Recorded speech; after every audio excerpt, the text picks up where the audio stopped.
নমস্কাৰ বন্ধু বান্ধৱীসকল, পুনৰ মোৰ চেনেলৰ আন এটা নতুন ৰেচিপিলৈ স্বাগতম জনালোঁ। আজি মই লৈ আহিছোঁ এটা ভাপত দিয়া পিঠা ৰেচিপি। এই পিঠাটো গিলাচ পিঠা বুলিও কয়। আহকচোন কেনেদৰেনো বনালোঁ ৰেচিপিটো। ইয়াৰ বাবে লৈছোঁ 2.5 কাপ চুজি,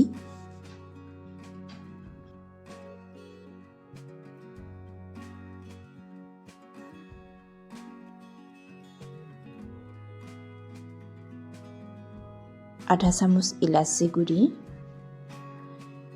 আধা চামুচ বেকিং পাউডাৰ আৰু জোখমতে নিমখ, এপেকেট আমুল গাখীৰ। এইখিনি দি ভালদৰে মই মিহলাই লৈছোঁ।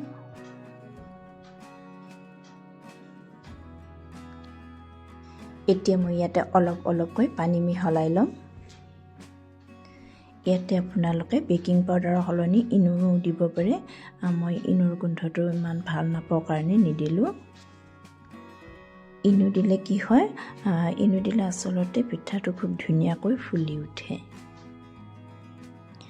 এতিয়া মই এইখিনি প্ৰায় 10 মিনিট সময়ৰ কাৰণে ঢাকি ৰাখিলোঁ।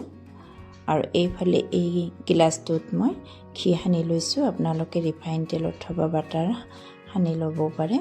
এয়া নাৰিকলখিনিও ৰেডি কৰি লৈছোঁ। এতিয়া মই ঢাকনিখন গুচাই অলপ অলপকৈ পানী দিলোঁ আৰু অকণমান পানীৰ প্ৰয়োজন হৈছে, সেইকাৰণে আৰু অলপ পানী দি দিলোঁ।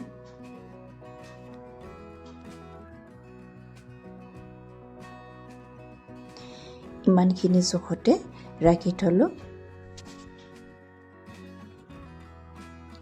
এইখিনি ভাজি লোৱা নাৰিকল অকণমান শুকানকৈ ভাজি লৈছোঁ, যাতে মুঠিটো মাৰিলে অলপ টাইট হয়। এনেকৈ মই 3টা বনাই লৈছোঁ।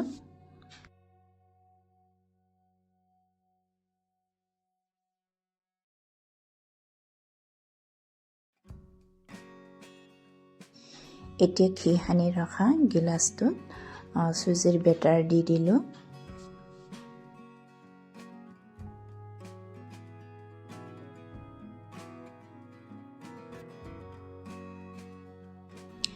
এনেকৈ পিছৰ গিলাচটোতো দি দিলোঁ।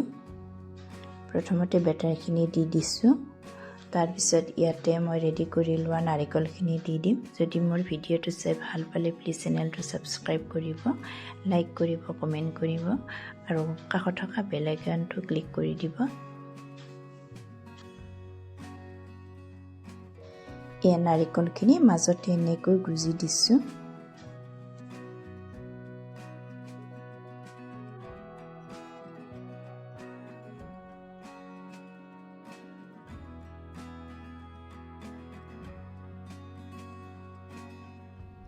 এইফালে চচপেনটোত উতলি থকা পানী ৰেডি হৈ আছে। ইয়াতে মই গিলাচ 2টা দি দিলোঁ আৰু 15-20 মিনিটমান সময়ৰ পিছত এইখিনি মই নমাই ল'ম আৰু সম্পূৰ্ণ ঠাণ্ডা হোৱাত নমাই লৈছোঁ। এবাৰ চেক কৰি চালোঁ, তাৰপিছতে মই নমাই ল'ম আৰু ভালদৰে ঠাণ্ডা হ'লে এইখিনি উলিয়াই লৈ কাটি ল'ম।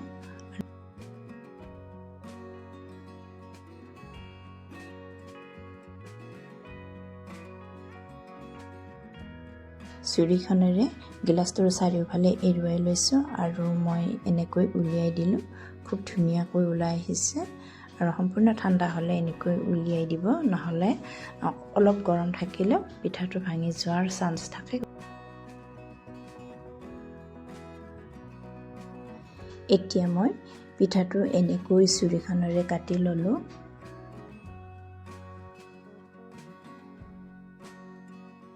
দেখিবলৈ বহুত ধুনীয়া হৈছে আৰু খাবলৈও সোৱাদ হৈছে। আপোনালোকে এনেকৈ বনাই চাবচোন।